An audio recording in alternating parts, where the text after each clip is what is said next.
ఏంటి 50% వరకు తగ్గింపా? అవును మరి మన Gayatri Reddy silks weaver sale లో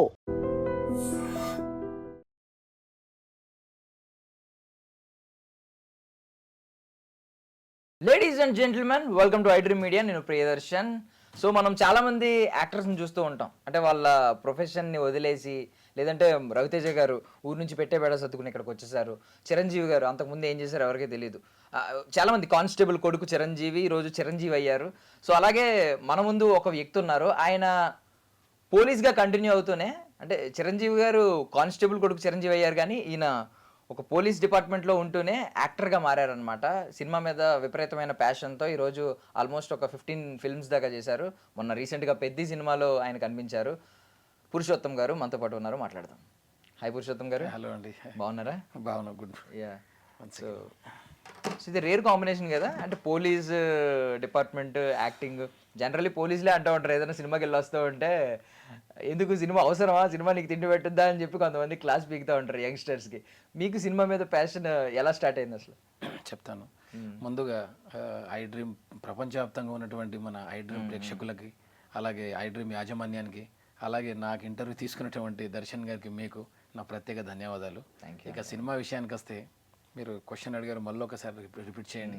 సో బేసికల్లీ పోలీస్ డిపార్ట్మెంట్లో ఉన్న వాళ్ళు చాలా మంది అంటూ ఉంటారు, యంగ్స్టర్స్ ఈ మధ్య బైక్ ఫాస్ట్గా నడపడం, థియేటర్ల ముందు రచ్చ చేయడం, క్రౌడ్ ఎక్కువ రావడం, తోసుకోవడం, అల్లర్లు చేయడం, వీళ్ళందరినీ చూసారే సినిమా తిండి పెట్టదరా, ఇలా ఉండండి అలా ఉండండి అని చెప్తూ ఉంటారు. బట్ పోలీస్ డిపార్ట్మెంట్లో ఒక వ్యక్తి సినిమా మీద ప్యాషన్తో ఈరోజు సినిమా ఇండస్ట్రీలోకి రావడం, ఒక 15 సినిమాల దాకా చేయడం, అసలు మీకు ఎలా స్టార్ట్ అయింది జర్నీ? మీకెందుకు సినిమా అంటే పిచ్చి?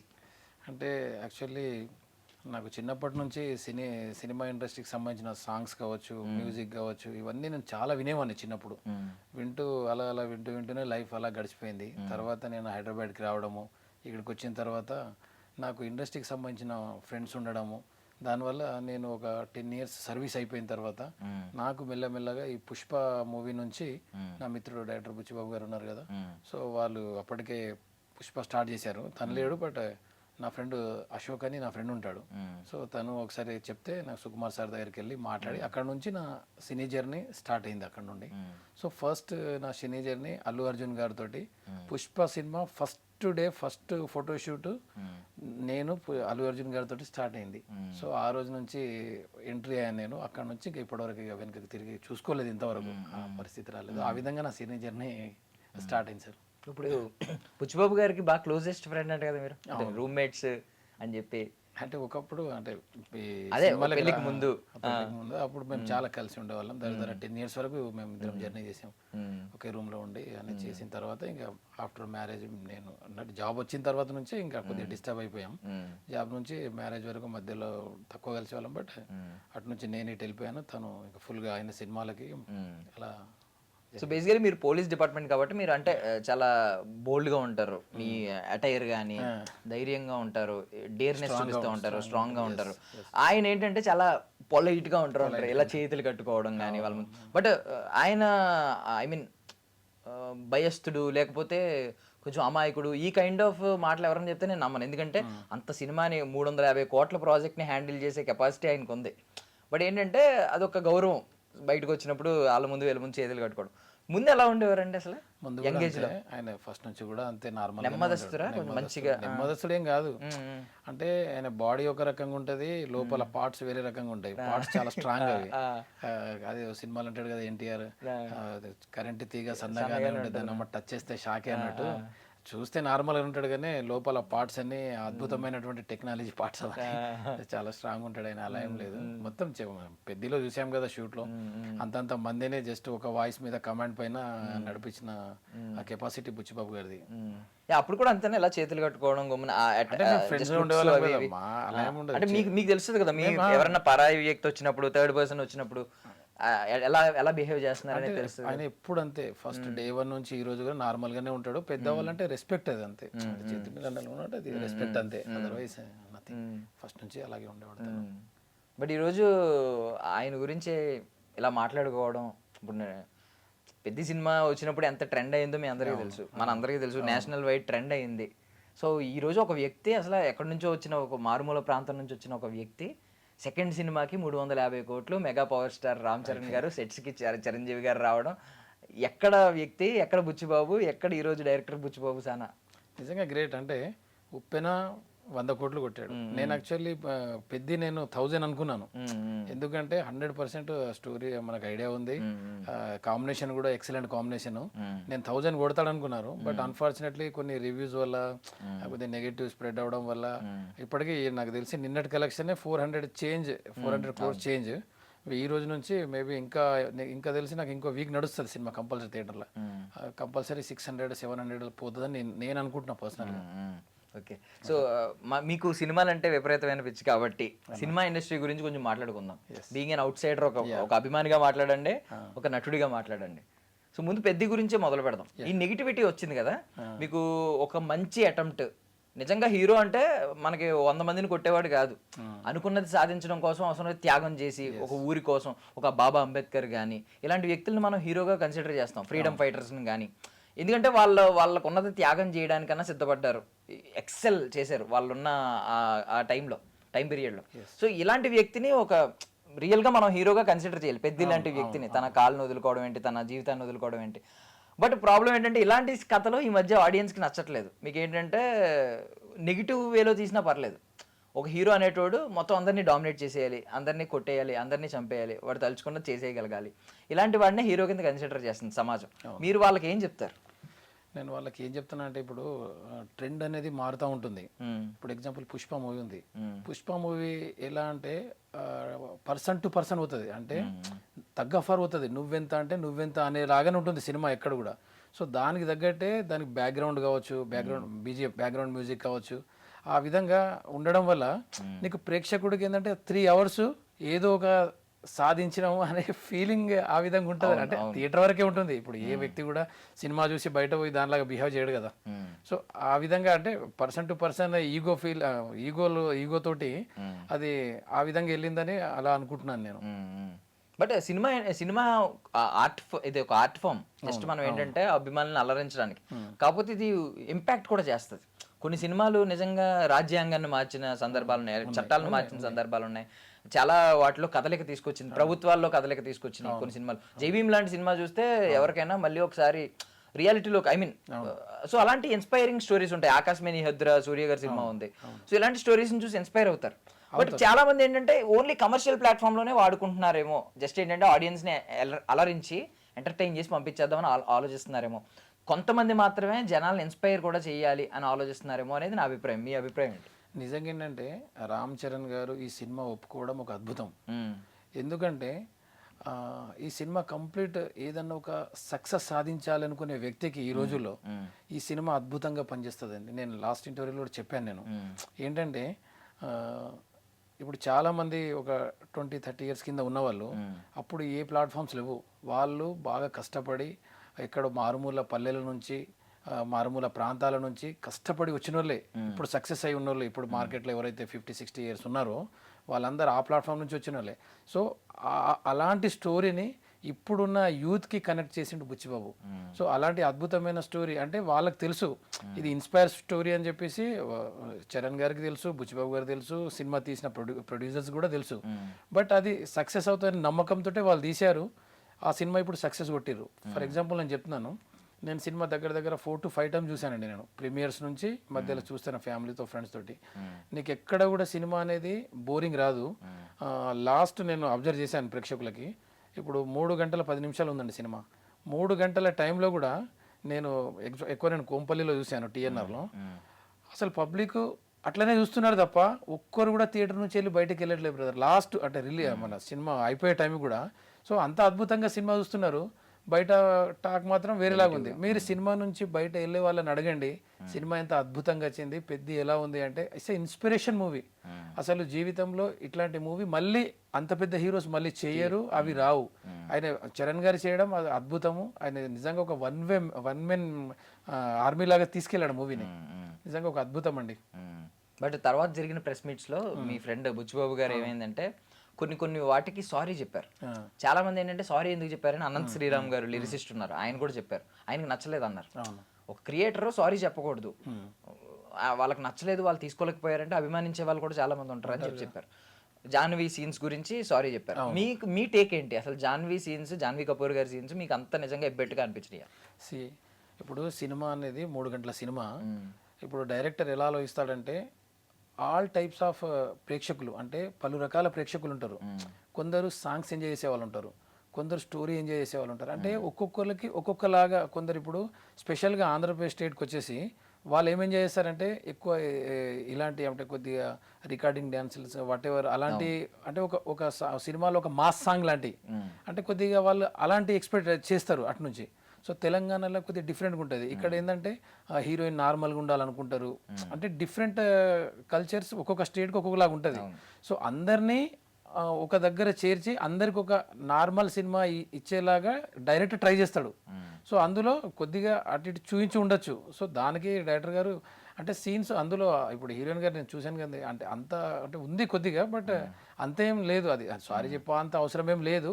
బట్ మా డైరెక్టర్ గారు ఏమనుకుని ఉండొచ్చు అంటే ఎవరైనా హట్ అయ్యారేమో వాళ్ళ కోసం అది సారీ చెప్పాడు, అంతే తప్ప సినిమా అయితే బాగుంది.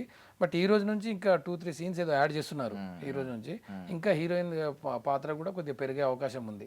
సో అందుకని బుచ్చిబాబు గారు సారీ చెప్పారు తప్ప, ఎందుకంటే హట్ కాకూడదు. మన కోసం ఒక ప్రేక్షకుడు, అంత పెద్ద హీరో సినిమా కాబట్టి ఎవరైనా హట్ అయితే హీరో గారికి వాళ్ళకు కొద్దిగా బ్యాడ్ నేమ్ వస్తుంది అనే కాన్సెప్ట్తో దాని ముందే అతను సారీ చెప్పాడు, అంతే.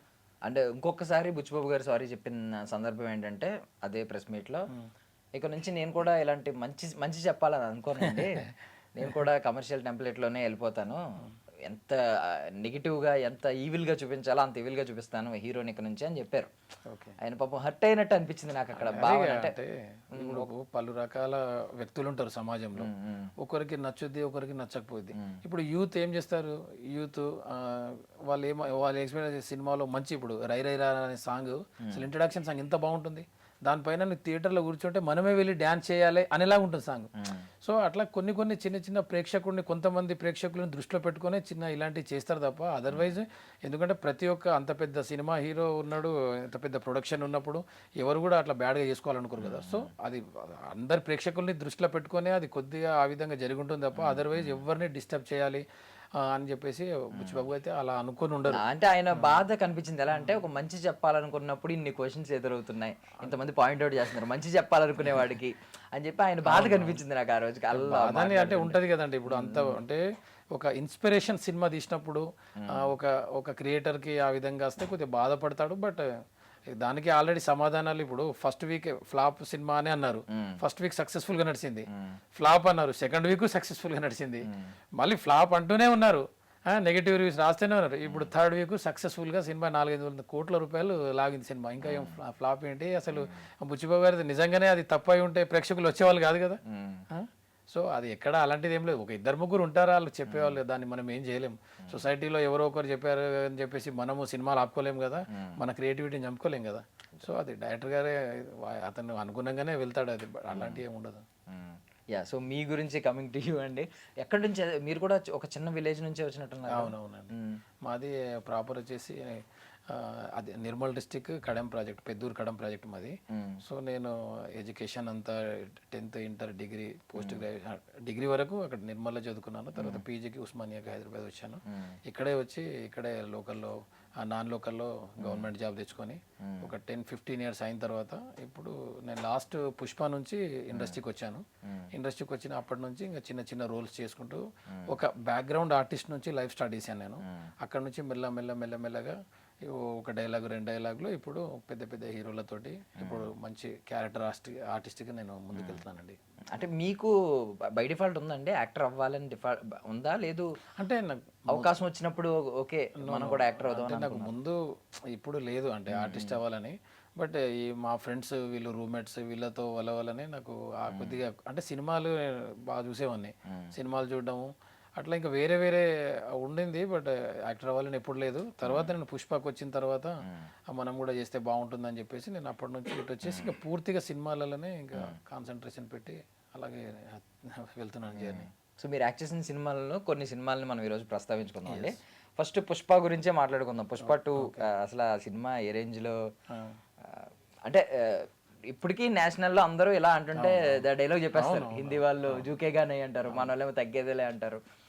సో ఇంత ట్రెండ్ అయింది, ఆయన రేంజే మారిపోయింది, అల్లు అర్జున్ గారి రేంజ్.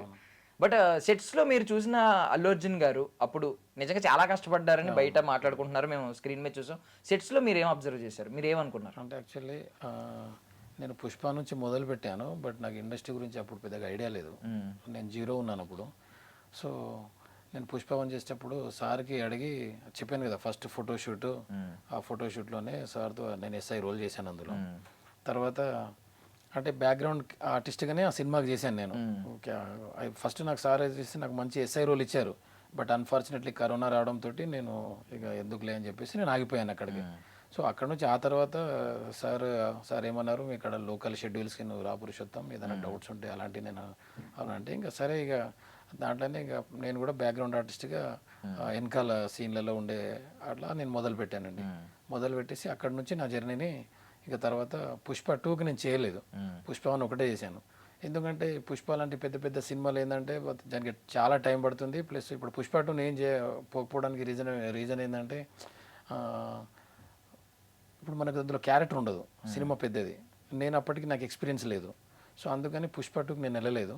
పుష్ప 1 ఒకటి చేసిన తర్వాత ఫస్ట్ అసలు సినిమా ఇండస్ట్రీ అంటే ఏంటి అని చెప్పేసి ఒక 10 సినిమాలు నేను బ్యాక్గ్రౌండ్ ఆర్టిస్ట్గానే చేశాను.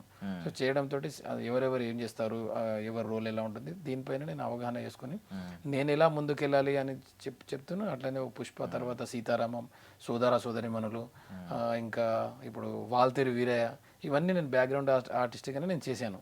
తర్వాత ఫస్ట్గా నేను మెగాస్టార్ చిరంజీవి గారితో, భోలా శంకర్ తోటి నాకు డైలాగ్ ఆర్టిస్ట్గా లైఫ్ స్టార్ట్ చేశానండి.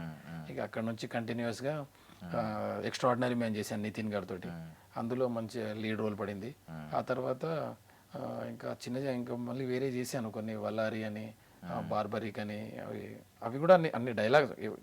భోలా శంకర్ తర్వాత ప్రతి ఒక్క డైలాగ్సే చేశాను, ఇంకా తర్వాత ఎక్కడ కూడా బ్యాక్గ్రౌండ్ చేయలేదు నేను. సో కుబేరా మంచి క్యారెక్టర్ పడింది, నాగార్జున గారు నేను ఇద్దరం కాంబినేషన్, శేఖర్ కమ్లా గారు, దానికి 3 times ఆడిషన్ చేసి సెలెక్ట్ చేశాను నన్ను. ఇంకా ఆ తర్వాత ఇంకా అలా పెద్ద చేస్తా ఉన్నాను. సో బేసికలీ ఇప్పుడు మెగాస్టార్ చిరంజీవి గారు ఇలా ఎదురుపడినప్పుడు, ఆయన కళ్ళల్లో చూసినప్పుడు, సో ఇది కొంచెం కెమెరా చెప్పిన తర్వాత మీరు తడపడ్డానికి భయపడడానికి ఉండకూడదు. బట్ ఏంటంటే ఆయన ఎంతైనా లెజెండ్ కదా, మీకు నాగార్జున గారి పక్కన సీన్లు చేయడం ఇలాంటివి కొంచెం ఎంతైనా కొంచెం భయం వేస్తూ ఉంటాయి. భయం ఏంటంటే మీకు కొన్ని చెప్తాను నేను. ఫస్ట్ చిరంజీవి గారితో చేసేటప్పుడు నాకు డైలాగ్ ఉందని చెప్పారు, నేను ప్యూన్ క్యారెక్టర్ చేశాను. చేసేటప్పుడు మీరు నమ్మరు సార్, లిటరల్గా కెమెరా దగ్గర నిలబడ్డాను కానీ నా గుండెలో లేదు. సార్ తోటి నేను ఎట్లా చెప్తానో ఏమో, ఫస్ట్ డైలాగు నా గుండె ఒక 150 స్పీడ్తో కొట్టుకుంటుంది. అమ్మ నా డైలాగ్ చెప్పి బయటపడితే చాలు అనేలాగా. సో అందులో చెప్పాను డైలాగు. నాది ఏంటంటే నేను ప్యూన్ రోలు, అది కాలేజ్ సీన్ ఉంటుంది, అది బెంగాలీలో చెప్పాలి డైలాగ్, తెలుగులో కూడా కాదు. బెంగాలీలో ఏం చెప్తామంటే, సార్ ఏమో మేడంని కలవడానికి వస్తారు కీర్తి సురేష్ గారు వాళ్ళు. సో వాళ్ళు అప్పుడు ఒక డైలాగ్ ఉంటుంది, బెంగాలీలో చెప్పాలి డైలాగు. ఆ డైలాగ్ ఏంటంటే, ఒప్పు కరుణ్ మేడం మీటింగ్ ఆచే, ఒప్పు కరుణ్ మేడం మీటింగ్ ఆచే అంటే కాసేపు వెయిట్ చేయండి, మేడంని కలవాలి అనే డైలాగ్ ఉంటుంది. ఆ తర్వాత లోపల మేడం మీటింగ్ అయిపోయిన తర్వాత వీళ్ళని అందరు జాయే హిందీలో. సో అట్లా ఆ డైలాగ్ అయిపోయింది, అమ్మ అనుకున్నాను. సో అప్పటికే నాకు చిరంజీవి సార్ తోటి నాకు డ్యూటీ చేసినప్పుడు నాకు సార్ పరిచయం ఉండే. సార్తో మాట్లాడితే ఏంటో వేషాలు ఇస్తున్నావు అన్నాడు. అవును సార్ అంటే ఓకే ఆల్ ది బెస్ట్ అని చెప్పిండు. ఇంకా ఆ తర్వాత ఇంకా నాకు 1 day 2 days 1 day చేశాను నేను అది. ఇక భోలా శంకర్ అయిపోయింది అక్కడికి. తర్వాత మళ్ళీ అంటే మెయిన్ చెప్తాను, నాగార్జున గారితో కుబేరా చేసేటప్పుడు, అది చేసేటప్పుడు కూడా ఒక సీన్ ఉంటుంది. మా సీన్ ఏంటంటే ములాఖత్ సీన్లో కలుస్తాం. ములాఖత్ సీన్లో సార్ వాళ్ళ వైఫ్తో మాట్లాడుతూ ఉంటాడు, నేనేంటంటే ఆ కానిస్టేబుల్ రోల్ ఉంటుంది, జైల్ కానిస్టేబుల్. సో అక్కడ వెళ్ళిపోండి అందరూ అని చెప్పేసి సార్ని తీసుకొని నన్ను పైకి సూపరింటెండెంట్ గారి దగ్గరికి తీసుకెళ్ళాలి నేను. అది నా సీను. అయితే ఏమైంది, సార్ని ఇప్పుడు అది కొద్దిగా రూడ్గా ఉంటుంది అన్నట్టు సీను, పట్టుకొని లాక్కుపోవాలి సార్ని. అయితే నేను ఫస్ట్ షాట్ ఏమైంది, అది పెద్ద సీన్, దగ్గర 2 minutes 3 minutes సీన్ ఉంటుంది అది. సార్ అక్కడ హీరోయిన్తో మాట్లాడి ఆ తర్వాత నాతో క్యారీ ఫార్వర్డ్ అయ్యే సీన్ అది. సో ఏమైంది, ఫస్ట్ టేక్లో నేను అంత అయిపోయింది, సార్ని పట్టుకొని నేను ఇట్లా పైకి తీసుకెళ్ళిపోయాను. శేఖర్ కమ్లా సార్ పిలిచిండు, షార్ట్ అంటే ఓకే కాలేదు.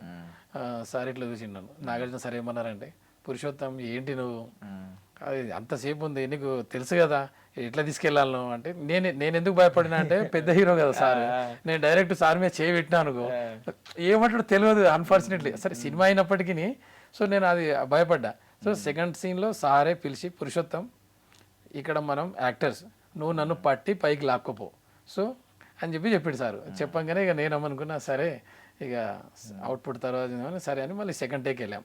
సెకండ్ టేక్ పోగానే మళ్ళీ సార్ని పట్టుకొని నడు నేను పెద్ద సార్ పిలుస్తున్నాడు పైన అని చెప్పేసి చేయి పట్టుకొని పైకి తీసుకెళ్ళిపోతాను. సో అది సీన్ అయిపోయిన తర్వాత ఇంతే, దానికి ఎందుకు భయపడుతున్నావు అంటే సెకండ్ టేకే షార్ట్ అయిపోయింది. మాక్సిమం నేను ఎక్కడ పోయినా ఫస్ట్ సెకండ్ టేకే అయిపోతుంది, అది థర్డ్ టేక్ అసలు ఎక్కడ పోదు కూడా. సరే చిన్న చిన్న డైలాగ్సే కదా, అంత అవసరం కూడా నేను ప్రాక్టీస్ చేసేసుకుంటాను. సో అట్లా నాగార్జున సార్తో అలా జరిగింది.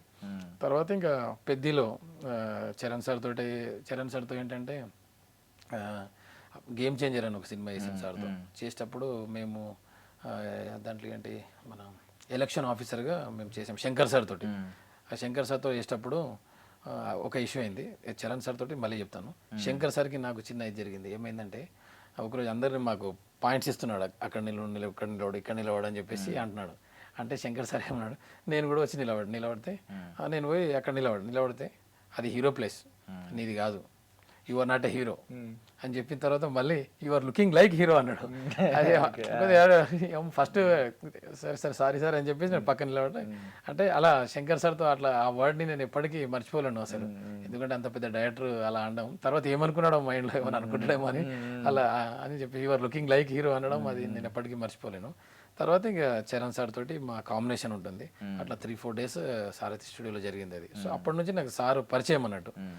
సార్తో ఒకసారి మాట్లాడాను, ఇట్లా మాట్లాడిన తర్వాత అలా అది మైండ్లో ఉంది. తర్వాత మళ్ళీ పెద్దకి సార్తో దగ్గర 9 days చేశాను కదా, రోజు వెళ్ళేవాళ్ళం, సార్ గుడ్ మార్నింగ్ చెప్పేవాళ్ళం. సార్ కూడా చాలా రెస్పెక్టబుల్గా ఉంటాడు, నన్ను కూడా సార్ గుడ్ మార్నింగ్ అండి సార్. ఫస్ట్ డే మేము పెద్ద షూట్లో ఫస్ట్ డే కలిసినప్పుడు నేను వెళ్ళి చరణ్ సార్ని పలికించాను, సార్ బాగున్నారా సార్, నేను పురుషోత్తం సార్ అంటే ఇట్లా చూసి సార్ మీరా అని చెప్పాడు. అంటే అక్కడ మేము సివిల్ డ్రెస్లో ఉన్నాం, ఇక్కడ యూనిఫామ్లో ఉన్నాం కదా, అది గుర్తుపెట్టలేదు. తర్వాత సార్ మీరా అని చెప్పేసి ఇంకా రోజు అట్లా నమస్తే చెప్పేవాళ్ళం.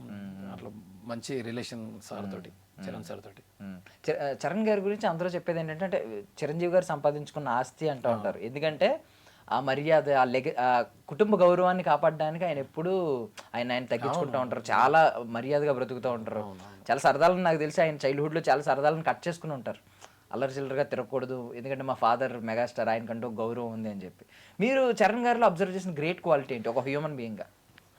నేను చెప్తున్నాను కదా, చిరంజీవి గారికి నిజంగా ఒక మంచి కొడుకు పుట్టాడన్న. ఎందుకంటే చరణ్ గారు చాలా రెస్పెక్టబుల్గా ఉంటారు. నేను ఎన్ని రోజులు ఉన్నా కదా, ఇప్పుడు మా ఫ్రెండ్స్ కూడా వచ్చారు షూటింగ్స్కి, మా ఫ్రెండ్స్ వచ్చారు, బుచ్చిబాబు మా ఫ్రెండ్స్ అందరం కలిసి ఫోటోలు దిగాము. కానీ డిగ్నిఫైడ్గా ఉంటాడన్న, ఎంత డిగ్నిఫైడ్గా ఉంటాడు అంత డిగ్నిఫైడ్గా ఉంటాడు. ఎవరిని నొప్పించడం కానీ ఏది కానీ ఉండదు. ఇప్పుడు నేను జగపతి బాబు గారు చరణ్ గారు చేసే కొన్ని సీన్లలో ఇక మేము పక్కనే ఉండేవాళ్ళం. జగపతి బాబు గారిని ఇట్లా లాక్కునే, నేను చరణ్ సార్ కొన్ని సీన్స్ ఉంటాయి, జగపతి బాబు గారిని ఇట్లా లాగాలి, లాగినప్పుడు సార్ అట్లా లాగుతాడు. ఆ సీన్లలో కొద్దిగా చిన్న ఇట్లా దెబ్బలు తాగేటి అలాంటివి జరిగినప్పుడు పురుషోత్తం ఏమైనా తాగిందా, నేను ఒక సీన్లో ఇప్పుడు పెద్దిలోనే జగపతి బాబు గారిని ఇట్లా లాగుతాను, చరణ్ గారు ఇట్లా పట్టుకుని, అంటే ఫైట్ సీన్ ఉంటుంది, ఆ సీన్లో లాగేటప్పుడు నేను కింద పడిపోయినా. ఇప్పుడు సినిమాలో కూడా నేను కింద పడ్డది కనబడుతుంది. సో అట్లా అది ఆ షార్ట్ అయిపోగానే మళ్ళీ సార్ దగ్గరికి వచ్చి పురుషోత్తం ఏమైనా దెబ్బ తాకిందా అంటే ఏం లేదు సార్, అట్లా కేరింగ్గా కూడా ఉంటారు పాపం, చాలా చూస్తారు, మంచి వ్యక్తి అని బేసికల్లీ. అండ్ జగపతి బాబు గారు మేక్ ఓవర్ చూసాం పాపం, చాలా కష్టపడి 3 గంటల ఎంతో మేకప్ వేసినట్టు, ప్రాస్థెటిక్ మేకప్ పాపం, ఆ బాడీ కవర్ చేసేస్తారు కదా మొత్తం. ఆ కష్టం ఎలా చెప్తారు అంటే వయసు కూడా చూసుకోవాలి, ఆయన కూడా మంచి ఏజే పాపం, ఎక్కువ ఏజే అవుతుంది. ఇప్పుడు ఆయన అంత బాడీలో ప్యాక్ చేసి, నాకు తెలిసి ఆ షూటింగ్ 4 గంటలు 5 గంటలు అయితే 5 గంటల పాపం ఆయన ప్యాక్ చేసి ఉంటుంటారు. నిజంగానే అంటే నిజంగా ఇందులో జగపతి బాబు గారికి ఎక్కువ టైం బట్టి ఉంటుంది, ఎందుకంటే కంప్లీట్ అతను లుక్కే మార్చేశారు కదా. సో అందువల్ల అతనికి బాగా టైం టేకింగ్ అయితే తీసుకున్నది. బట్ డిఫరెంట్గా ఉంటారు జగపతి బాబు గారు ఇందులో. డెడ్ బాడీ కింద చూపించినప్పుడు ఏమన్నా మీరు ఎలా లాక్కునే సీన్ ఉంది కదా, ఉంది మాక్సిమం కవర్ చేస్తారు. ఏదన్నా కొన్ని సీన్స్ లో ఇబ్బంది పడ్డారు ఆయన? ఇబ్బంది అంటే ఇప్పుడు మెయిన్ కెమెరా లుక్ లో ఉన్నది మాత్రం మాక్సిమం సారే ఉంటారు. కొన్ని దగ్గర అయితే మామూలుగా ఉంటది కానీ మాక్సిమం సారే, జగపతి బాబు సార్. ఆయన ఏంటంటే వెళ్ళి కూర్చోవాలి అట్లా ఉండదు, ఎంతసేపు ఉన్నా నేను ప్రతి సీన్ లో ఉండాలి అనుకునే వ్యక్తి జగపతి బాబు సార్. సార్తో నిజంగా నేను 2 movies చేశాను. ఇది కాకుండా గూఢచారి 2 అని ఇప్పుడు అడవిశేష్ గారు, అందులో కూడా నేను జగపతి బాబు సార్ మంచి రోల్ చేశాం. సో బట్ మా ఇద్దరికి మంచి క్యారెక్టర్ ఉంది. మన గూఢచారి 2లో. ఓకే. సో ఇది సెకండ్ మూవీ నేను జగపతి బాబు గారితో చేయడం. అది చాలా హ్యాపీ అనిపించింది. ఓకే, ఆ షూటింగ్ అయితే ముందే అయింది. అది ముందు అది 1.5 year కింద అయిపోయింది అది. ఓకే, దాని గురించి కూడా జనం వెయిట్ చేస్తున్నారు. వెయిట్ చేసిన లేట్ అవుతుంది కానీ విశేష్ గారి మూవీస్ అంటే తెలుసు కదా, చాలా అద్భుతంగా ఉంటాయి. సో నేను కూడా చాలా ఈగర్లీ వెయిట్ చేస్తున్నా ఆ మూవీ కోసం. సో ఇప్పుడు సుకుమార్ గారు లెక్కలు ఇవన్నీ మనకు తెలుసు, బట్ ఎక్కడైతే థ్రిల్లర్స్ ఇలాంటి సస్పెన్స్ కైండ్ ఆఫ్ మూవీలు వచ్చినాయో అడవిశేష్ గారు అవుట్ ఆఫ్ బాక్స్ వచ్చేస్తారు అలా ముందు. ఆయన ఒక జీనియస్ అనిపిస్తుంది అలాంటి సినిమాల్లో.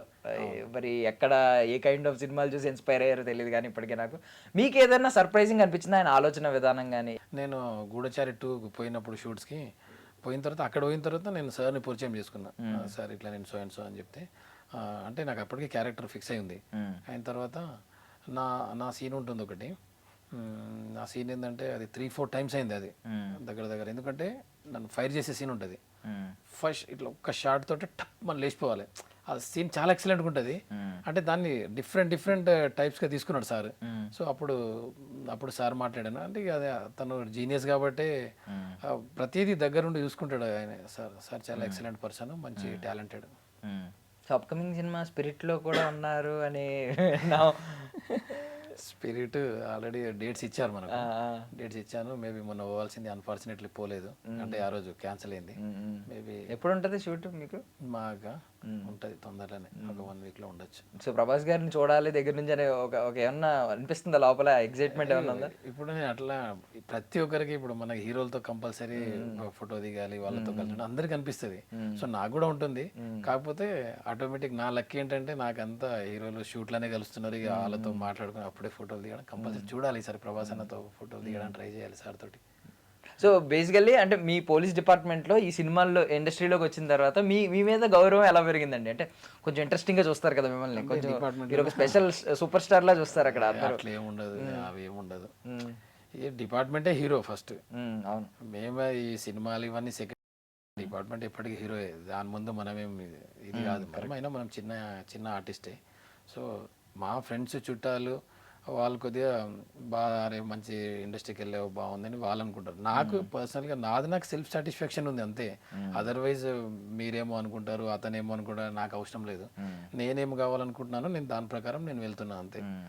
మీరు పొగిడినా నేను నా స్టైల్ నాదే, మీరు పొగడకున్నా నా స్టైల్ నాదే. ఎవరి పొగడాల కోసం మనం పనిచేయట్లేదు. మనం ఏంటంటే ఇప్పుడు నా ఫ్రెండ్ బుచ్చిబాబు గారు ఉన్నారు. సో ఇద్దరం ఒకే రూమ్లో ఉన్నా, ఒకే రూమ్లో తిరిగినా ఈ రోజు కట్ చేస్తే ఆయన ఒక పెద్ద స్టారే. ఇండైరెక్ట్ డైరెక్టర్ అయినా కూడా స్టార్లే ఇప్పుడు. సో వాళ్ళు అంత గ్రేట్గా వెళ్ళారు. సో వాళ్ళ దాంట్లో మనం ఒక 10%, 20% పోయినా సంతోషమే. సో ఆ విధంగా పోవడానికి నేను ట్రై చేస్తా, కానీ ఎవరు పొగడతారు నాకు అవసరం లేదు. పెద్ద మూవీ చూసిన తర్వాత ఏమన్నా కాంప్లిమెంట్స్ ఇస్తారు కదా మీ రిలేటివ్స్, మీ ఫ్రెండ్స్, డిపార్ట్మెంట్లో ఫ్రెండ్స్ కానీ కొలీగ్స్ కానీ వీళ్ళు? నిజంగా పెద్ద మూవీ చూసిన తర్వాత నేను ఏంటంటే పెద్ద చేసిన ఎవరికి చెప్పలే నేను. చాలా మంది ఫ్రెండ్స్ డైరెక్ట్ స్క్రీన్ మీద చూసిన తర్వాతనే పెద్దకి నాకు నిజంగా పిచ్చ కాల్స్ రావడము, చాలా మంది మెసేజ్లు చేయడం, అసలు చాలా హ్యాపీ అనిపించింది పెద్దకి. ఎందుకంటే చాలాసేపు ఉంది ఆ సీను. పెద్దలో కూడా అది కాకుండా ఇంకొక సీన్ ఉంటుంది, అది ఎడిటింగ్లో పోయింది ఆ సీను. నేను మన సూరజ్ గారు అనే తమిళ యాక్టర్ ఇప్పుడు ఏ విధంగా స్టోరీ నరేట్ చేస్తా చేస్తా ఇప్పుడు బొమ్మ నీరాని సార్ ఇంకొక అతను ఉంటారు కదా సూరజ్ గారు అని, Tamil maybe Malayalam actor, I don't know exactly.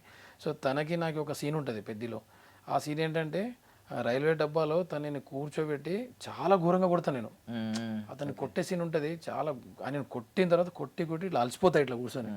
అసలు ఆ సీన్ కానీ పడి ఉంటే ఇంకా ఎక్సలెంట్గా ఉండేది. బట్ అన్ఫార్చునేట్ అది ఎడిటింగ్ లో పోయింది. అది పెద్దలో ఆల్మోస్ట్ చాలా సీన్స్ వెళ్ళిపోయినాయి ఎడిటింగ్ లో. ఇప్పుడు నా పెద్దలో కూడా నాకు క్లోజ్అప్ ఉంటుంది. క్లోజ్అప్ తీసారు ఏది ఇప్పుడు, అరే నీ ఐడి కార్డు చూపించరా అంట కదా తెలుగులో, ఏయ్ నీ ఐడి కార్డు చూపించు అని అంట. సో ఆ డైలాగ్ నాకు క్లోజ్అప్ ఉంది. అది నేను ఏంటంటే డబ్బింగ్ లో హిందీలో చెప్పాను నేను, రేయ్ తెరి ఐడి కార్డు బతా అని చెప్పేసి హిందీలో చెప్పాను అది. సో అది క్లోజ్అప్ ఉంది, బట్ సినిమాలకు వచ్చేసరికి అది క్లోజ్అప్ లేదు. సో అది అంటే ఆ dialogue direct Charan sir face పైన పడుతుంది. ఎందుకు అంటే ఇది టైమింగ్స్ వల్లనే కొన్ని చిన్న అన్ని తీసేస్తూ ఉంటారు. దాంట్లో భాగంగానే నాది క్లోజ్అప్ అయింది. లేదు అంటే అదొక క్లోజ్అప్ పడి ఉంటే అది డైలాగ్ క్లోజ్అప్ బాగుండేది. సో బట్ అన్ఫార్చునేట్లీ మనం ఏం చేయలేము. అది సినిమాలు చేస్తా పోతా ఉంటే అవి వస్తాయి. సో ఇదే కాకుండా అంటే పెద్ద టైంకి మీరు ఒక సీన్ ఎలాగో కట్ అయిందని చెప్పారు కదా ఎడిటింగ్ లో, ఇలాగ ఇప్పుడు చాలా మంది అలా చాలా పోయినాయి. ఇది కాదు, నేను సార్ అని ఒక మూవీ చేశాను ధనుష్ గారిది. అందులో నిజంగా నాకు మంచి అంటే లెక్చరర్ రోలు ధనుష్ గారికి ఆపోజిట్. ధనుష్ గారేమో ప్రైవేట్ కాలేజ్ లెక్చరర్ ఉంటారు, నేనేమో గవర్నమెంట్ కాలేజ్ లెక్చరర్. అంటే ఆపోజిట్. ఆయన చాలా మంచి అడుగుంటాడు, నేను ఇందులో కొద్దిగా నెగిటివ్ రోల్. గవర్నమెంట్ లెక్చరర్ వెళ్ళండి రా మీకు ఏంటి డౌట్స్ చెప్పాలి, అలాంటి డైలాగ్స్ ఉంటాయి అందులో. సో అది ప్యాచ్ వర్క్ లో చేశారు, అది కంపల్సరీ ప్యాచ్ వర్క్ లో చేసినట్టే మాక్సిమం సినిమాలో ఉంటుంది. వెంకీ అట్లూరి డైరెక్టర్ గారు కూడా పురుషోత్తం చాలా బాగా చేసావు అని చెప్పేస్తే ఓకే అని చెప్పేసి అనుకున్నా. సినిమా చూస్తే సినిమాలో లేదు. 3-4 days ఫీల్ అయినా, ఎందుకంటే అంత పెద్ద సినిమా 5 languages లో వస్తుంది, మనకు కంపల్సరీ వస్తుంది అనే ఆ కాన్సెప్ట్ తోటే ఉన్నా నేను. బట్ అన్ఫార్చునేట్ పోయింది. అవి ఎడిటింగ్లో మనం ఇట్లా పోతూనే ఉంటాయి. అది కాదు, మొన్న రీసెంట్గా కూడా నేను ఒక సినిమా వచ్చింది బ్యాడ్ బై కార్తిక్ అని, మన నాగశౌర్య గారిది. అందులో నేను, సముద్రకని గారు, నరేష్ గారు, మంచి కాంబినేషన్ మాది. ప్లస్ ఆ కాంబినేషన్లో అన్ని సీన్స్ పడినాయి. నా దాంట్లో నాదొక డైలాగ్ ఉంటుంది, అంటే అది కొద్దిగా డైలాగ్ ఓవర్గా ఉంటుంది, మేబీ ఆ కాన్సెప్ట్ తీసి ఉండొచ్చు. నేను శశి గారు అంటారు, నేను సబ్ ఇన్స్పెక్టర్ ఉంటా, శశి గారు ఏమో కలెక్టర్ ఉంటారు అందులో. శశి గారు అంటారు అరెస్ట్ టీమ్ అని అంటారు అన్నట్టు. అరెస్ట్ టీమ్ అనగానే అప్పుడు నేను సముద్రకని మనిషి అన్నట్టు నేను సార్. అయితే అప్పుడు ఆ డైలాగ్లో నేను అప్పుడు ఏమంటానంటే సీఎం చెప్పినా నేను చేయనండి అని చెప్తాను. సో మేబీ అది ఆ డైలాగు ఎక్కువ అయిపోయి అది కట్ చేసి ఉంటారని నేను అనుకుంటాను పర్సనల్గా. సో అది అలాగా చాలా బోర్డు ఇవన్నీ ఇష్యూస్ ఉంటాయి కదా మీకు, సెన్సార్ బోర్డు దగ్గర కానీ ఎందుకు వచ్చింది ఇలాంటి అంటే మేబీ వాళ్ళ ఇప్పుడు మేకర్స్ వాళ్ళకి తెలుసు. నా పని ఏంటి, నేను నాకు ఇచ్చిన పని చేసుకోవాలి, వెళ్ళిపోవాలి. డైలాగ్ రావడం రాకపోవడం నా పని కాదు, అది that's not my job. So నేను ఎంతసేపు చేశానా లేదా వాళ్ళు ఇచ్చిన దానికి నేను అయ్యాను. డైలాగ్స్ ఇప్పుడు సినిమాలు వస్తూనే ఉంటాయి, ఏదో ఒకటి నేను ఏదో ఒకటి చేసినా వెళ్ళిపోతా, ఇది కాకుండా ఇంకోటి అట్లా. సో దానిపైన ఆ పని మనం చేయకూడదు. బట్ పెయిన్ ఉండదా ఇప్పుడు ఎలా ఎడిటింగ్ లో మనం అంత కష్టపడి ఒక ఎక్స్పెక్టేషన్స్ ఉంటాయి సినిమాలో ఎలా ఉంటాం అని చెప్పి, వచ్చిన తర్వాత ఆ సీన్ లేదనుకోండి ఫర్ సపోజ్, మీకు పెయిన్ అనిపిస్తుందా? కొంచెం అనిపిస్తుంది. పెయిన్ అనిపిస్తే మనం ఏం చేయలేం కదా, అది మన చేతిలో. ఇప్పుడు పెద్దలో పెద్ద వాళ్ళే పోయినాయి, చాలా సీన్స్ పోయినాయి. మనం ఎంత ఇప్పుడు జగపతి బాబు గారి చాలా సీన్స్ పోయినాయి, రావు రమేష్ గారి చాలా సీన్స్ పోయినాయి. మేబీ రామ్ చరణ్ గారి కూడా పోయి ఉండొచ్చు వేరే, అంటే మేబీ పెద్ద సినిమా కదా, దగ్గర 4 hours వరకు ఉండొచ్చు టైం. సో అది అవసరాన్ని బట్టి వాళ్ళు పెట్టుకోవడం తీసేయడం ఉంటుంది, కానీ మనల్ని సపరేట్గా పెట్టాలి, మనల్ని సపరేట్ అదేం ఉండదు. ఎడిటర్ గారు కూర్చున్నప్పుడు దాంట్లో ఏది అవసరం వాళ్ళు డిసైడ్ చేసుకుంటారు. అది మనది అవసరం ఉంది అనుకుంటే వాళ్ళు పెడతారు కంపల్సరీ. సో మనది అవసరం లేదు అనుకున్నట్టు, లేదంటే టైమింగ్లో ఇప్పుడు ఎగ్జాంపుల్ టైం ఎక్కువ అవుతుంది అనుకున్నప్పుడు చిన్న చిన్న షార్ట్స్ వచ్చి అందరికీ పోతాయి, దాని గురించి ఆలోచన చేస్తారు. మనం ఏంటంటే ఒక్కడే వాళ్ళు ఇచ్చిన పని మనం చేసినామా లేదా సక్సెస్ఫుల్గా. సో వాళ్ళు హ్యాపీ అయ్యారంటే వాళ్ళు నెక్స్ట్ మూవీ పిలుస్తారు కదా, సరే అరే ఈ మూవీలో పోయింది నెక్స్ట్ మూవీకి మనం పోయినప్పుడు ఆటోమేటిక్ వాళ్ళు ఇచ్చే అవకాశం. సో ఇప్పుడు ఇద్దరు లెజెండ్స్ ఎవరు, చిరంజీవి గారు, నాగార్జున గారు, వాళ్ళు లెజెండ్స్గా ఎందుకు మారారు? మీరు దగ్గర ఉన్నప్పుడు ఏమనుకున్నారు? అంటే చిరంజీవి గారికి చిరంజీవి గారి ఈక్వాలిటీ ఆయన లెజెండ్ చేసింది, లేదంటే నాగార్జున గారి ఈక్వాలిటీ ఆయన్ని ఈ రోజు ఇంత పెద్ద స్టార్ హీరోని చేసింది అని ఏమైనా చెప్పగలరా? వాళ్ళకి చెప్పేంత గొప్ప మీరు అబ్జర్వ్ చేసింది అంటే చిన్నప్పటి నుంచి నేను వాళ్ళ సినిమాలు చూసే పెరిగిన వాళ్ళం. 90s కానీ 2000 కానీ ప్రతి సినిమా వాళ్ళ. ఇప్పుడు నాగార్జున గారి హలో బ్రదర్ సినిమా ఉంటుంది, అసలు ఎన్నిసార్లు చూస్తున్నా ఇప్పటికి కూడా. అంటే చిరంజీవి గారి కొన్ని సినిమాలు ఉంటాయి, ఘరానా మొగుడు సినిమా ఉంటుంది, ఘరానా మొగుడులో ఒక్క సౌండ్ వినడానికి నేను ఘరానా మొగుడు చూస్తాను, అలాంటి సౌండ్. ఇప్పుడు అది ఎంత బాగుంటుంది అంటే వాళ్ళు అలాంటి సినిమాలు చేశారు కాబట్టి ఈరోజు ఒక లెజెండరీగా ఉన్నారు. వాళ్ళు ఎక్కడ కూడా మిస్టేక్స్ చేయకుండా చాలా డిసిప్లిన్గా పర్సనల్ లైఫ్ని కావచ్చు, సినీ లైఫ్ని కావచ్చు, జాగ్రత్తగా ఇక్కడ వాళ్ళ లైఫ్లో చిన్న డిస్టర్బెన్స్ లేకుండా వాళ్ళు ముందుకు వెళ్తున్నారు. సో అందుకే వాళ్ళు సక్సెస్ అయ్యారు అని అనుకుంటున్నాను. సో నాలాంటి ఆర్టిస్టులు కూడా వాళ్ళే రోల్ మోడల్. ఇప్పుడు చిరంజీవి గారిని చూసే తెలుగు ఇండస్ట్రీలో అందరు యాక్టర్స్ అయిన వాళ్ళే చిరంజీవి గారిని చూసే. ఎందుకంటే చిరంజీవి గారిని చూస్తే మనకు కూడా హీరో కావాలనిపిస్తుంది. అదే మన సార్ ఒక గొప్పతనము, మన ఒక అదృష్టం. అట్లా నాగార్జున గారిని చూస్తే వాళ్ళని చూస్తే కూడా అరే మనం మంచి యాక్టర్ కావాలి అని అనిపిస్తుంది. సో వాళ్ళు అలా అంత పెద్ద లెజెండరీ అయ్యారు కాబట్టి ఇప్పుడు మనకు కూడా వాళ్ళు ఇన్స్పిరేషన్. సో నేనైతే అలా అనుకుంటాను వాళ్ళని. ఒక క్వశ్చన్ అడుగుతున్నాను, మీరు మంచి పాయింట్ అన్నారు కాబట్టి. చిరంజీవి గారిని చూసే మోస్ట్ ఆఫ్ ద ఇప్పుడు వస్తున్న ఆర్టిస్టులు అందరూ మోస్ట్ ఆఫ్ ద ఆర్టిస్ట్కి ఇన్స్పిరేషన్ చిరంజీవి గారు. ఇప్పుడు కొన్ని లాక్డౌన్ కిడ్స్కి తెలీదు చిరంజీవి గారు గొప్పతనం అనేది ఒక నడుస్తూ ఉంటుంది ఇన్స్టాగ్రామ్లో వాటిలో. చిరంజీవి గారు ఒకప్పుడు నిజంగా ఇండస్ట్రీ నేలిన వ్యక్తి, ఆల్మోస్ట్ 3 దశాబ్దాలు 4 దశాబ్దాలు. అలాంటి వ్యక్తి గురించి ఇప్పుడు చాలా మంది తెలియక కమెంట్స్ చేసేవాళ్ళు ఉంటారు, ట్రోల్స్ చేసేవాళ్ళు కూడా ఉంటారు. అలాంటి వాళ్ళకి మీరు ఏమన్నా చిరంజీవి గారి గొప్పతనం చెప్పాలనుకుంటున్నారు మీ రోజుల గురించి? అయితే ఒక మాట చెప్తాను నేను, చిరంజీవి గారి గురించి ఎవ్వరు అంటే నేనేమంటున్నా అంటే చిరంజీవి గారి గురించి ఎవరు గొప్ప చెప్పే అవసరం కూడా లేదు. ఎందుకు అంటే ఆయనను ప్రపంచమే గుర్తించింది.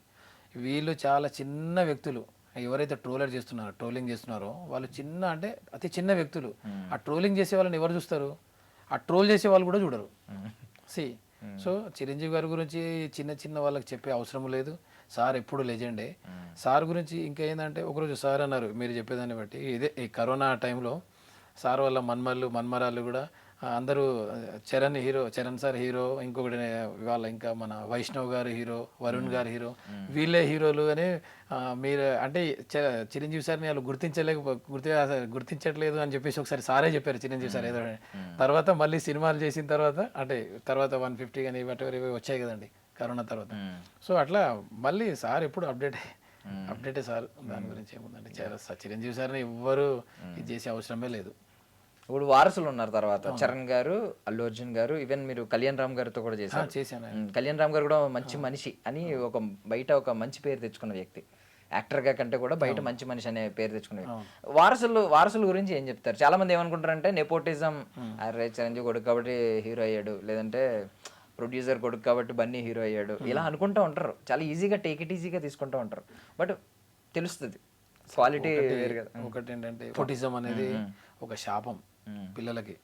ఎందుకంటే ఇప్పుడు మాలాంటి వ్యక్తులు ఉన్నారు, మేము కింది నుంచి వస్తాం కాబట్టి ఒక క్లారిటీగానే వెళ్తాం.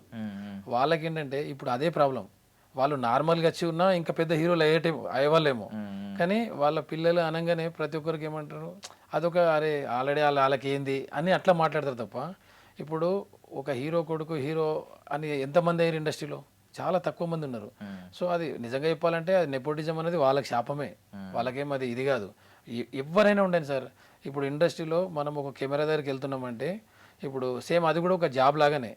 ఇప్పుడు ఒక్కొక్క వ్యక్తి ఒకళ్ళేమో రికమెండేషన్స్తో వస్తారు, ఒకళ్ళేమో కింది నుంచి వస్తారు. ఎవరు వచ్చినా కెమెరా ముందు పోయిన తర్వాత మనం చేసే యాక్టింగ్ని బట్టి ప్రజలు మనకి ఏ విధంగా అయితే చూస్తారో దాన్ని బట్టి మన లైఫ్ ఉంటుంది తప్ప మనం చిరంజీవి గారి కొడుకైనా నా కొడుకైనా నేనైనా ఎవరైనా దానికి ఏముండదండి. ఇప్పుడు పెద్ద పెద్ద హీరోల పిల్లలు ఎంతమంది స్టార్ హీరోలు ఉన్నారు? లేరు కదా. సో దానికి సంబంధమే లేదు. అసలు నెపోటిజం అనేది రాంగ్ కాన్సెప్ట్ నా దృష్టిలో అయితే.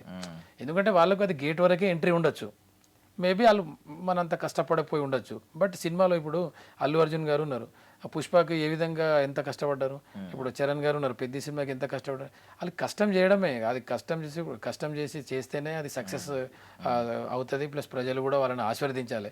ఇప్పుడు నాలాంటి వాళ్ళని ప్రజలు తొందర ఆశీర్వదిస్తారు, కానీ పెద్ద పెద్ద హీరోల పిల్లలను ఆశీర్వదించారు. ఎందుకు? వీళ్ళకి ఎందుకు అన్నట్టు ఉంటుంది. వాళ్ళు సినిమాలు చేస్తూ ఇంకా మంచి పర్ఫార్మెన్స్ వచ్చినప్పుడే వాళ్ళని స్టార్గా గుర్తిస్తారు. అట్లాంటి ఇప్పుడు విజయ్ సేతుపతి గారు ఉన్నారు సార్, ఎక్కడి నుంచి వచ్చారు? చిన్న జూనియర్ ఆర్టిస్ట్ నుంచి లైఫ్ స్టార్ట్ చేసిండు విజయ్ సేతుపతి సార్. ఈరోజు ఆయన కూడా స్టార్ ఉన్నాడు. సో దానికి అసలు దానికి ఏం సంబంధం లేదండి. మనం ఇండస్ట్రీకి రావాలి, మనం కష్టపడాలి, ముందుకెళ్ళాలి, అంతే. That is the basic principle to everyone.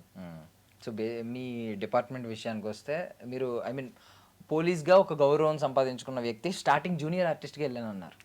వెళ్ళినప్పుడు కొంచెం అంటే అందరికీ మీరు ఎక్స్ప్లెయిన్ చేయలేరు, అదే నేను పోలీస్ని, నేను ఇలా వర్క్ చేస్తున్నాను, ఇలా వస్తున్నాను అని చెప్పి.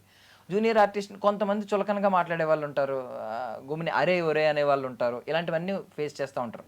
మీరు ఎప్పుడైనా ఇప్పటికీ నాకు అంటే మీ మాట తీరు కానీ చాలా మర్యాదగా సార్ అని పిలవడం, ఇలా మంచిగా మాట్లాడుతున్నారు, చాలా ఒబీడియంట్గా ఇండస్ట్రీలో వ్యక్తిలాగా ఇలాగా మాట్లాడుతున్నారు. బట్ ఎప్పుడైనా కొంచెం ఈగో హర్ట్ అయ్యి అరే ఇలా ఎందుకు నేను అనిపించుకోవడం అవసరమా అని ఎక్కడ అనిపించలేదు? అంటే నిజంగా చెప్పాలంటే నేను జూనియర్ ఆర్టిస్ట్గా అంటే బ్యాక్గ్రౌండ్ ఆర్టిస్ట్గా వెళ్ళాను, కానీ అంటే జూనియర్ ఆర్టిస్ట్గా నేను ఎప్పుడు వెళ్ళలేదు. సో నేను ఎక్కడైనా కంపెనీ ఆర్టిస్ట్గానే వెళ్ళాను. కాకపోతే మనం ఇప్పుడు ఒకటే గేట్ వరకే, ఈ జూనియర్ ఆర్టిస్ట్ అయినా కంపెనీ ఆర్టిస్ట్ అయినా హీరో అయినా గేట్ వరకే. అండ్ అది కూడా పేర్లు ఎందుకు పెడతారు? అమౌంట్ తక్కువ ఇవ్వడానికే ఈ పేర్లన్నీ. ఒకసారి నువ్వు గేట్ లోపలికి వెళ్ళిపోయిన తర్వాత అందరు ఆర్టిస్ట్లే. సో ఏ అవసరం ఇప్పుడు ఎగ్జాంపుల్ హీరో పక్కన ఒక రోల్ ఉంటుందండి, సడన్లీ ఒక ఆర్టిస్ట్ బాగా చేయలేదు, అక్కడ దాంట్లోకి ఒకళ్ళని తీసి ఇక్కడ పెట్టేస్తాడు. ఆయన జూనియర్ ఆర్టిస్ట్ కదా ఇక్కడ పెట్టాలని ఉండదు. సో నువ్వు గేట్ వరకే junior artist, senior artist, company artist, character artist. Once నువ్వు లోపల వెళ్ళిపోయిన తర్వాత ఏముండదు. ఇంకో పాయింట్ మీరు ఏమన్నారంటే మీరు ఎక్కడన్నా హట్ అయి ఉండొచ్చు, నేను ఎక్కడ హట్ కాలేదు. ఎందుకంటే మనం ఇష్టపడి పోయినాం. నువ్వు ఎక్కడైనా నువ్వు ఏ వ్యవస్థలకు పోయినా, ఏ డిపార్ట్మెంట్కి పోయినా, ఏ జాబ్ చేసినా కూడా మనకంటే పై వాళ్ళు చాలామంది ఉంటారు. సో ఎక్కడ కూడా నిన్ను ఎవరో ఒకరు అంటూనే ఉంటారు. నువ్వు దాన్ని దృష్టిలో పెట్టుకున్నావు అనుకో, నువ్వు పైకి వెళ్ళలేవు ఎప్పటికని. ఎవరేమని అనుకోని మనకు సంబంధం లేదు. ఒకసారి తిడతారు, తిట్టని ఏమవుతుంది నీకు? ఎందుకు తిట్టారు? ఆ పని దగ్గర నువ్వు కరెక్ట్ చేయలేకపోయి ఉండొచ్చు, అందుకే నేను తిట్టుండారు, అంతే కదా. అది కూడా పని నువ్వు బయట ఉండి ఎవరైనా తిడతారా? తిట్టరు కదా. సో దాన్ని వర్క్ మోడ్లోనే తీసుకెళ్ళాలి తప్ప నన్ను అతను అట్లా అన్నాడు ఇతను ఇట్లా అన్నాడు అది రాంగ్ కాన్సెప్ట్. అసలు ఎవరు అది దాన్ని పట్టించుకునే అవసరం కూడా లేదు. అట్లా పట్టించుకుంటే నువ్వు వెళ్ళవు, నువ్వు సక్సెస్సే కాలేవు.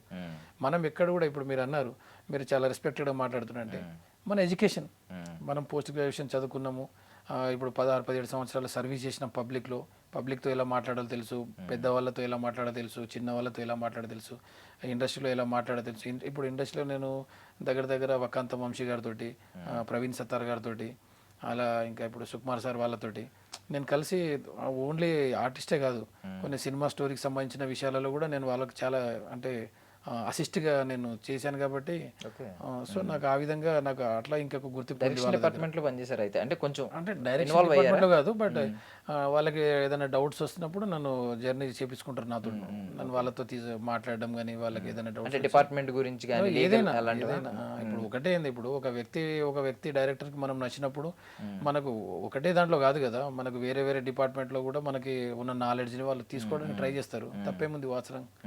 సో నేను ఏదైనా నీకు అవసరం ఏముందో అది నేను ఇవ్వడానికి ట్రై చేస్తాను. ఎప్పుడు ఇస్తే నాకు వర్కౌట్ అవుతుంది, వాళ్ళకి వర్కౌట్ అయితే మనం ముందు వెళ్ళే అవకాశం. ఎప్పుడైనా ర్యాపో పెంచుకోవడమే కదా, పిఆర్ పెంచుకుంటేనే మనకు బాగుంటుంది నా ఉద్దేశం.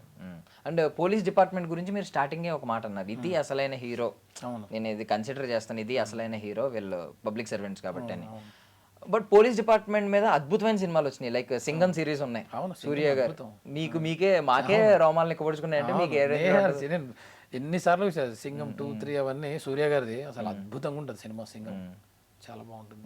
మన దగ్గర చాలా సినిమాలు, విక్రమార్కుల్లో ఆ క్యారెక్టర్ కానీ కొన్ని క్యారెక్టర్స్ ఏంటంటే అద్భుతంగా ఉంటాయి అసలు. But end of the day cinema అనేది జస్ట్ ఎంటర్టైన్మెంట్ పర్పస్.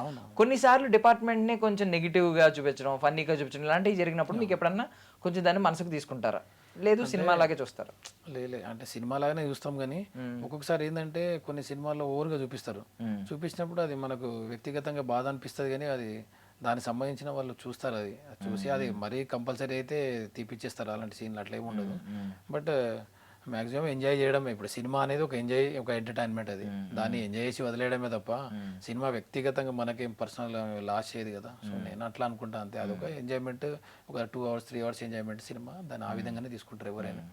మీకు పర్సనల్గా ఇలా పోలీస్ క్యారెక్టర్ వచ్చి మిమ్మల్ని బాగా ఎగ్జైట్ చేసి అంటే ఆ సినిమా చూసినప్పుడు మీరు మీ కర్తవ్యాన్ని మీరు ఒకసారి గుర్తు తెచ్చుకుని అరే ప్రౌడ్ ఫీల్ అవుతూ ఉంటారు కదా, అలాంటి సినిమాలు ఏమైనా ఉన్నాయా? సింగం నేను చెప్పాను, సింగం సిరీస్, విక్రమార్కుడు కూడా చెప్పాను, రవితేజ గారి సీన్, అలాంటివి ఏమన్నా ఇంకేమన్నా అంటే నాకు లేకుంటే నేను చేసిన సినిమా కాదు మీకు పర్సనల్గా ఏదైనా సినిమా చూసినప్పుడు? పర్సనల్గా అంటే మ్యాక్సిమం పోలీస్ స్టోరీ సినిమా నేను బాగా ఎంజాయ్ చేసిన. ఎప్పుడు కానీ ఇప్పుడు బయట కూడా పోలీస్ స్టోరీ ఎప్పుడు ఆ సీన్స్ కానీ డైలాగ్స్ కానీ భలే గుర్తుకొస్తూ ఉంటాయి. పోలీస్ స్టోరీ నాకు బాగా నచ్చే ఒకటి ఉంటుంది, 60 మందిని ఇట్లా కొట్టుకుంటూ వెళ్ళిపోతాడు సాయి కుమార్ గారు. కొన్ని అవి భలే అవి ఎంజాయ్, అదొకటి. ప్లస్ మేము కాంపిటేటివ్ ఫీల్డ్లో చదువుకునేటప్పుడు అప్పుడు పోలీస్ కావాలని ఆ టైంలో కూడా మొత్తం పోలీస్ సినిమాలే. పోకిరి సినిమాని మీరు నమ్మరు, నేను మెగా థియేటర్లో దిల్షునార్లో 8 సార్లు చూసాబోయా పోకిరి. సెకండ్ షో 10 రూపాయల టికెట్, అప్పుడు స్టూడెంట్ కదా, సెకండ్ షోకి వెళ్ళిపోవాలి. దాంట్లో నాకు నచ్చేది ఏంటి, Krishna Prasad IPS son of Suryanarayana అనేటప్పుడు మ్యూజిక్ ఆ ఒక్క డైలాగ్కే పోయినాను 8 సార్లు పోయినా ఒక డైలాగ్కి. అలాంటివి మేము చాలా మంచి ఇన్స్పైర్ స్టోరీలు చూస్తూ ఉంటాం. ఇప్పుడు మా డిపార్ట్మెంట్ వాళ్ళు కూడా ఇప్పుడు మంచి వెబ్ సిరీస్ వస్తూ ఉంటాయి, వాళ్ళు చూస్తారు, అవి మంచి అనిపిస్తుంది అట్లా.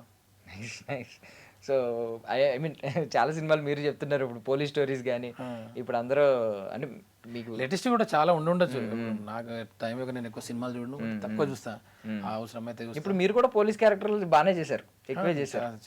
అంటే మీరు పోలీస్ అని తెలిసి అలాంటి క్యారెక్టర్స్ చూస్ చేసుకుంటున్నారా, లేకపోతే ఆ పర్సనాలిటీగా ఫిట్నెస్ కి కొంచెం ఎలాంటి సెట్ అవుతాయి? ఎట్లా అంటే ఎక్స్పీరియన్స్. సో ఎక్స్పీరియన్స్ లో నేను ఒకటే అంట, నేను ఏ క్యారెక్టర్ ఇచ్చినా చేయగలుగుతా. సో వాళ్ళు ఏమనుకుంటారు అంటే ఇతను ఆల్రెడీ ఇందులో ఎక్స్పర్ట్ కదా, సో మేబీ ఇంకా చేయగలడు అని వాళ్ళు అనుకుంటారు. సో నాకు ఏ క్యారెక్టర్ రావడం నాకు ఇంపార్టెంట్ కాదు, వాళ్ళు ఏది ఇచ్చినా మనం చేసి రావాలి అంతే. సరే నాకంటూ ఒక మంచి గుర్తింపు వచ్చిన తర్వాత డైరెక్టర్సే నాకు వేరే క్యారెక్టర్స్ ఇస్తారు కదా, దానికి ఎందుకు మనము ఏదైనా ఇచ్చుకొని మనం చేసుకుంటూ వెళ్ళిపోవాలి. ఇచ్చిన ఒక్క డైలాగ్ అయినా మనం ఓకే అనిపించుకుంటే సరిపోతుంది. అది నా ఒపీనియన్. ఇండస్ట్రీకి వచ్చిన తర్వాత ఏమన్నా డైట్ విషయంలో కానీ మేక్ ఓవర్ విషయంలో కానీ ఏమన్నా జాగ్రత్తలు తీసుకున్నారా? తీసుకుంటాం కదా. ఏం తీసుకుంటున్నారు? ఏమంటే నైట్ రైస్ తినాం. మేబీ నేను ఎలా ఉన్నానో మరి మీకే తెలియదు. లేదు ఫిట్గా ఉన్నారు, చాలా ఫిట్గా ఉన్నారా? సో నైట్ రైస్ తిన్నాను. మ్యాక్సిమం అన్ని 4 ఏమంటారు 4 షుగర్స్ 4 వైట్స్ ఓకే అవాయిడ్ చేస్తారా? సాల్ట్ షుగర్ షుగర్ ఇవన్నీ కొద్దిగా నార్మల్గానే, బయట ఎక్కువ కూడా ఏ పడే ఆ ఫుడ్ తీసుకోను. మ్యాక్సిమం ఇంటికాడ నుంచే మా మేడం చేసి పెడుతుంది, అవి తింటాను. ఆ విధంగానే ముందుకు వెళ్తుంది. ఓకే. మేకవర్ విషయంలో అంటే ఒకే లుక్ మెయింటైన్ చేయాలి ఇలాంటివి ఏమైనా ఉంటాయి? ఉంది, నాది ఉంది.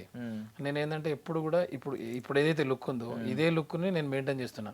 అంటే ఇప్పుడు పెద్ద సినిమాలో కూడా డైరెక్టర్ గారు చెప్పారు నాకు, అరే నువ్వు గడ్డం మీసాలు పెంచరా అని అంటే, అన్నయ్య నాకెందుకు, నాకేదో ఉంది దాని ప్రకారం ఏదైనా తీసుకెళ్ళన్నయ్య అని చెప్పాను నేను.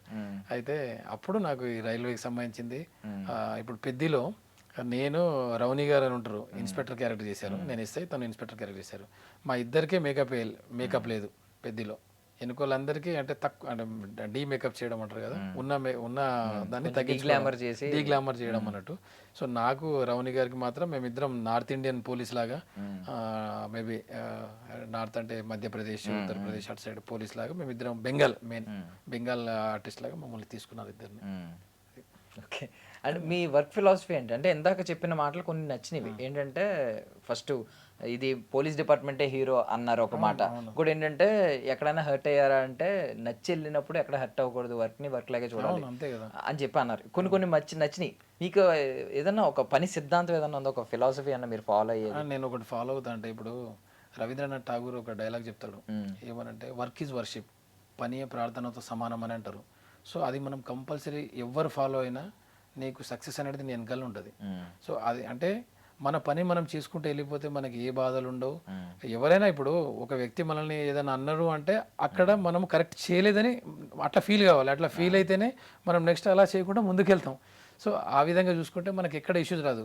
మనని ఎవడో ఏదో అన్నాడు, మన పైనోడు అంటే ఏమవుతుంది, ఈ రోజు అంటాడు రేపు నీకు నమస్తే కొడతాడు.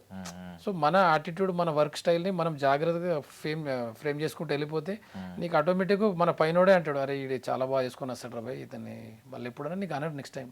సో అది మన వర్క్లోనే ఉంటుంది. అది మీకు ఫ్యామిలీ అంటే పిల్లలు? నాకు నా వైఫ్ ప్లస్ 2 కిడ్స్ ఉన్నారు. వైఫ్ జాబ్, 2 అబ్బాయిలు. మా వైఫ్ ఏమో తను అసిస్టెంట్ ప్రొఫెసర్గా వర్క్ చేస్తుంది. పిల్లలు 2 చిన్న వాళ్ళే నర్సరీ, ఒకళ్ళు 5th క్లాస్. సో అట్లా హ్యాపీ లైఫ్. మీ చిన్నోడు కనిపించిన అడిచాడు ఏమన్నా?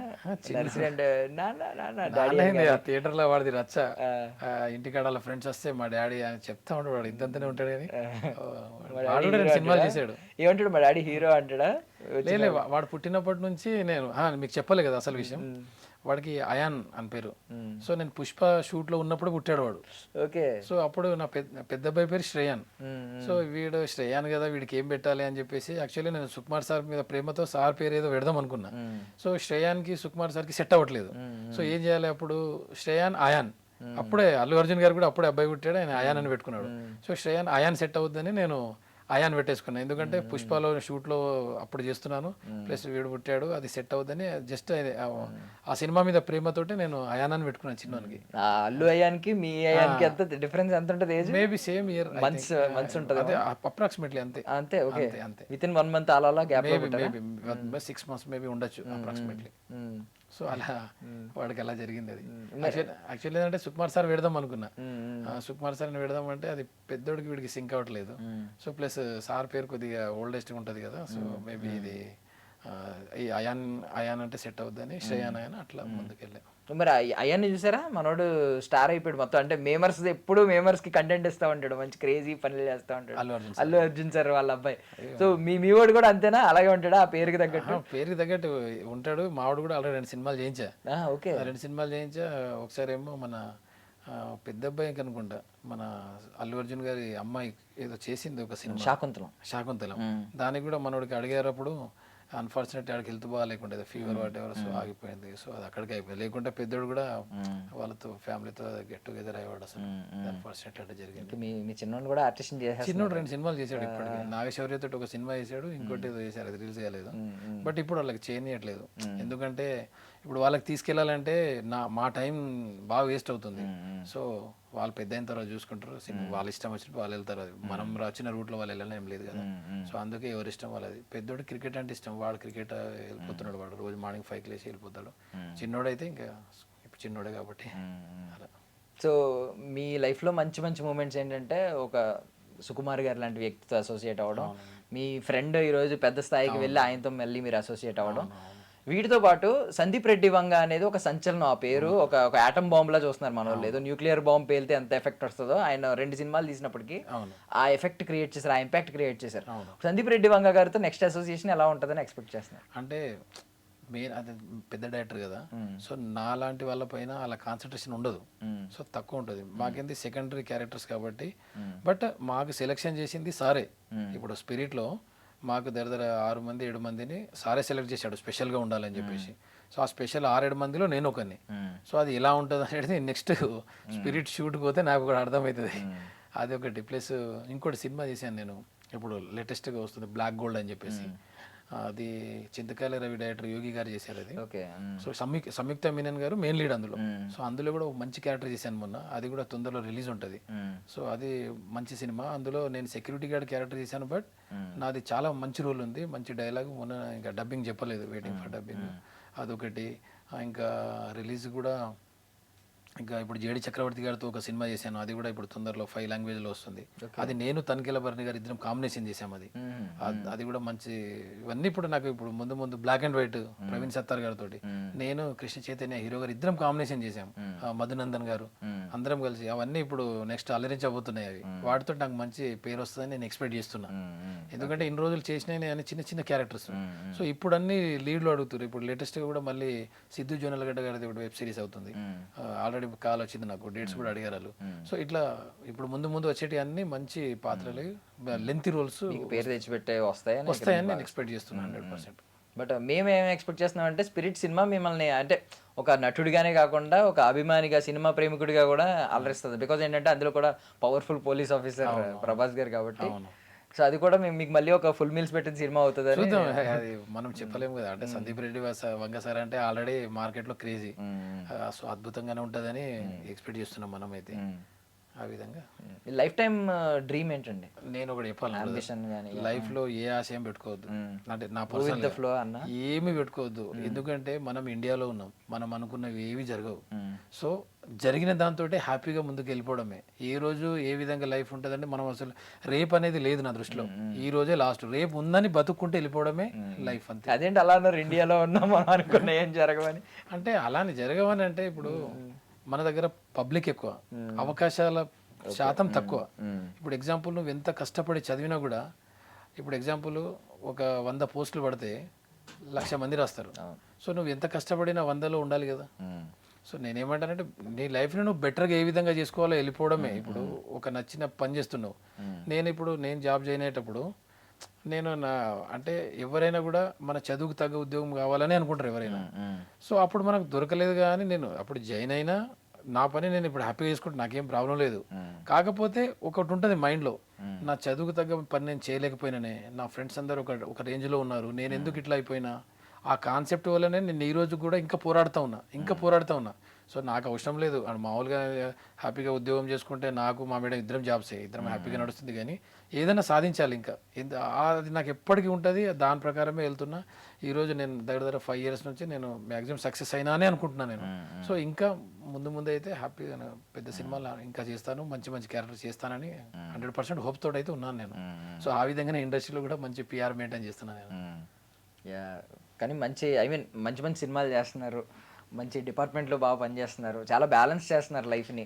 చేస్తున్నాను, ఎన్రోల్ చేశాను, కానీ ఇక ఇప్పుడే కొద్దిగా అవార్డు అంటే ఇప్పుడు కొద్దిగా ఏజ్ కూడా పెరుగుతూ ఉంటుంది కదా మంది, 2 పనులు చేయడం కూడా కష్టం అవుతుంది. సో చూడాలి. మా ఆవిడ ఎప్పుడు అంటే ఉంటుంది, నువ్వు జాబ్ వదిలే అని అంటూనే ఉంటుంది ఆమె. కానీ నాకేంటంటే మనం ఎప్పుడైనా మనం అన్నం పెట్టేదాన్ని ఎప్పుడు కూడా దూరం చేసుకోవద్దు. ఇంకోటి జాబ్ అనేది అది మనం ప్యాషన్తో వచ్చిన ఉద్యోగం. సో దాన్ని కంటిన్యూ చేస్తూనే అవసరమైతే సినిమాలు తగ్గించుకోవాలి తప్ప. అదే ఆలోచనలో ఉన్నారా? అవసరమైతే సినిమాలను కొంచెం లిమిట్ చేద్దాం కానీ జాబ్ అంతే కదా. ఇప్పుడు సినిమాలు అనేవి ఇప్పుడు ఉంటాయి, మనకు మంచి క్యారెక్టర్స్ ఇప్పుడు పెద్ద ప్రొడక్షనే చేస్తాం మ్యాక్సిమం నేను. ఎందుకంటే ఇప్పుడు మనం రిలీజ్ అయ్యే సినిమాలే చేయడానికి ఇష్టపడతాను నేను ఇప్పుడు. కాబట్టి అవి తక్కువ ఉంటాయి. మనం సంవత్సరానికి 2 సినిమాలు 3 సినిమాలు 4 చేసినా చాలు. ఇప్పుడు మొత్తం వచ్చిన సినిమాలు అన్నీ చేసుకుంటే కూడా నాకు అవసరం లేదు కదా. సో అందుకే ఇప్పుడు ఏదైనా ప్రొడక్షన్కి వెళ్ళినప్పుడు నేను నా క్యారెక్టర్ అడుగుతాను, బాగుంది అంటేనే నేను చేయడానికి ఇష్టపడతాను. అదర్వైజ్ నో నీడ్, నాకు అవసరం లేదు అట్లా. So I wish you all success అండి. మీరు మీరు ఇలా అన్నారు కానీ బట్ నేను అనుకోవడం ఏంటంటే ఎక్కువ సినిమాలు చేయాలి, మీ వైఫ్ చెప్పిన మాట కూడా నాకు కరెక్టే అనిపించింది. సో ఆవిడ చెప్పినట్లు మీరు ఎక్కువ సినిమాలు చేయాలని నేను కూడా అంటే ఇప్పుడు మనల్ని డిమాండ్ చేయాలి ఏదైనా. పురుషోత్తం అనే వ్యక్తి ఇంకా మాకు కావాలి ఇంకా మాకు కావాలి అనుకున్నప్పుడే మనకు మన మైండ్ ఆటోమేటిక్ తీసుకెళ్ళిపోద్ది. మనం నేను చెప్పాను కదా, రేపు అనేది లేదు, ఈ రోజే సక్సెస్ ఉంటుంది, ఈ రోజే రేపు అనేది ఉన్నదనే మనం బతుకుతూ ఉంటాం. సో దాంట్లోనే మనకు ఇటు నుంచి నిజంగానే మనం మంచి క్యారెక్టర్ చేస్తూ ఉండే మనకు ఆటోమేటిక్ నీకే అర్థమైపోతుంది నువ్వు ఎటు వెళ్ళాలనేది. ఆటోమేటిక్ నీకు ఎక్కువ రెమ్యునరేషన్ వస్తూ ఉండే నువ్వు అటు వస్తూ ఉంటే అటే వెళ్ళిపోతావు అంతే ఇక దాన్ని. సో మనము వెళ్తూ ఉండడమే, జర్నీ చేయడమే.